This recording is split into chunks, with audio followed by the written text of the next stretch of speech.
My people, if you know say you be from Igbo, or you be from Edo, you be from Africa, anywhere, you know say you be Yoruba, anywhere where you come from, you need to listen to this girl video.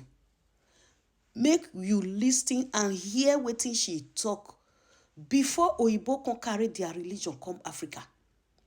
A lot of narrative, people don confuse, dem no know who be the real God, dem don't know who be the where dem wan waka go.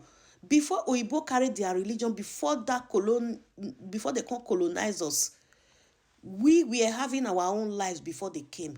Make you listen to this girl. Before we go dey condemn, na so this religion no good, na so this religion this, na so this religion this, we need to listen to this video. Una know say if you subscribe to this my channel, that YouTube, Facebook, TikTok, Instagram, you will know say video when I dey bring come na video wey go dey educating, wey go open people eye, because a lot of people don confuse, dem no know the direction wey dem wan go again because of this religion issue. Now, two things now they cause wahala for this world where we did. So major things where they cause wahala: religion and politics. Religion and politics, and it will still continue to dey happen if we don't know where we are coming from. Before all these Oyibo come Africa, make we listen to this girl. May I not talk too much. Make we listen to her. Make sure you listen to her and share this video. Thank you. If you are an Igbo person, and because you are a Christian or a religious person, you are still scared of heaven or hell, then you're not a serious person. You don't know your roots. Because if you know your roots, you would know that before the missionaries came, before the colonizers came, the Igbos already had a deep spiritual system. When I was writing my projects in school, I was fortunate and privileged to pick this topic. And the topic is relevance of traditional Igbo morality to the quest for a good society. So today we are going to be talking about the Igbo concept of God. Now, the Igbos believe in Chukwu or Chineke, meaning the source from which everything comes from. They see God as the source from which everything flows. Now, Chukwu is known through creations, not in a physical form. You can see Chukwu in rain, fertility, harvest, birth, and destiny. So the Igbos believe that Chukwu is the creator of the universe. He created the earth, he created the sky, he created humans and all spirits. So the Igbos did not need statues or temples to worship Chukwu. They saw the divine in nature and in moral balance. But Chukwu was seen as too great and too big to deal with everyday human problems. So people began to pray to Chukwu through smaller gods, which they called Alusi. Some examples of these deities or Alusi include Amadioha, which is regarded as the god of thunder, justice, and truth. Then we have Ani or Allah, which is the earth goddess, who is in charge of keeping moral order. Then we have Idemili, which is the goddess of water and wealth. And finally, we have Ekwensu, which is the spirit of negotiation and war. But this particular spirit was demonized and called devil by missionaries. Think of Chukwu as the sun, which is the source of light. And then think of these Alusi or deities as sun rays, which is how the sun reaches the earth. So you see now that these Alusi are how Chukwu interacts with the world. These Alusi are not rivals to Chukwu. They don't compete. As a matter of fact, they are just an aspect of the whole. They are an aspect of the one. When missionaries came, they did not understand the philosophy. So they went with the idea that the Igbos had so many gods. And as a matter of fact, that the Igbos were pagans. But no, the Igbos did not worship many gods. The Igbos did not believe in many gods as they thought. The Igbos simply believed in one divine source that shows up in different forms. Now, in the Igbo system, each person is believed to have what is called a divine spark within them, which is also called Chi. Think of it as Hinduism when they said a person's divine spark is called Atman. But in our Igbo system, it is called a Chi. It is like your divine share from Chukwu. So when Igbo people say Onyekwe, Chiekwe, meaning that when a person agrees, their Chi also agrees. It means that your destiny works in accordance to your will.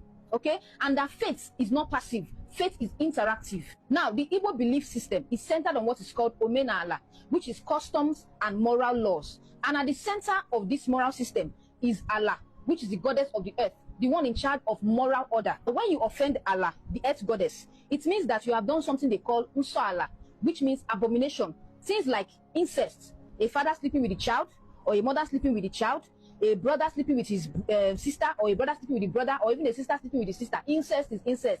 You have done something like stealing or killing. All of these things are abomination against Allah. And when a person does any of these atrocities, the community, not just the individual, the community will have to come together to cleanse the land. And they are not cleansing it because they are scared of hellfire. They are cleansing it to restore harmony. Now, the Igbo spiritual system does not believe in heaven or hell. What they believe in is continuity. They believe that life continues after death, just in another form. If you lived well by respecting others, by raising good children, and by following Omenala, which is the laws of the land, then the Igbos believe that when you die, your spirit goes to join the ancestors, also known as Ndi Ichie, to protect your family. But if you lived badly, or you died shamefully, your spirit will fail to join the ancestors, and your spirit will be restless and it will wander about, not because of hellfire, but because you broke the balance of life. The Igbo spiritual system also believes in reincarnation.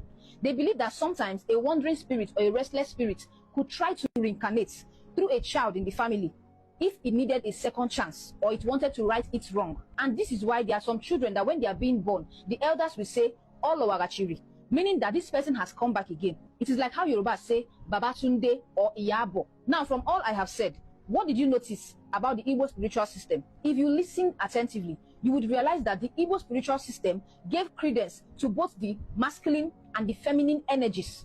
That is why you talk about Allah being the head goddess and Amadioha being the god of truth and justice. In Igbo spiritual system, it did not just say that, oh, only masculine energy has the power. Just like how Christianity will tell us that Jesus Christ is the savior of the world. That is the masculine energy. Also, in Igbo spiritual system, while it acknowledges Chukwu as the creator of the universe, it also did not neglect other smaller deities and their powers. Unlike Christianity that tells us that God is the creator of the universe and we have principalities and powers. But the difference between Igbo spiritual system is that we do not bind and cast our principalities and powers. We acknowledge them. But in Christianity, we bind and we cast. We see them as enemies, when instead we should be seeing them as gods or deities that work for our good, not against us. But then, if you are going to say that it is a lie, only Jesus Christ is the Son of God and blah, blah, blah, then I have a question for you. We say that religion was invented as a result of man wanting to make meaning out of the world he found himself. So let's say maybe we don't know. You don't bring your own. Me, I have brought my own. How dare you come to tell me that my own is the demon and your own is the good? How is that possible? So you see that something is not right here. Me and you don't know something, but you think that your own is superior to my own. It doesn't make sense. The best thing for us to do is to coexist peacefully. You do you and let other people do their own. No need to demonize other people's beliefs simply because you don't subscribe to it. That is the key to living, because at the end of the day, all of us just have a little truth to what the thing really is. If all of us cannot be right 100%, all of us cannot also be wrong 100%.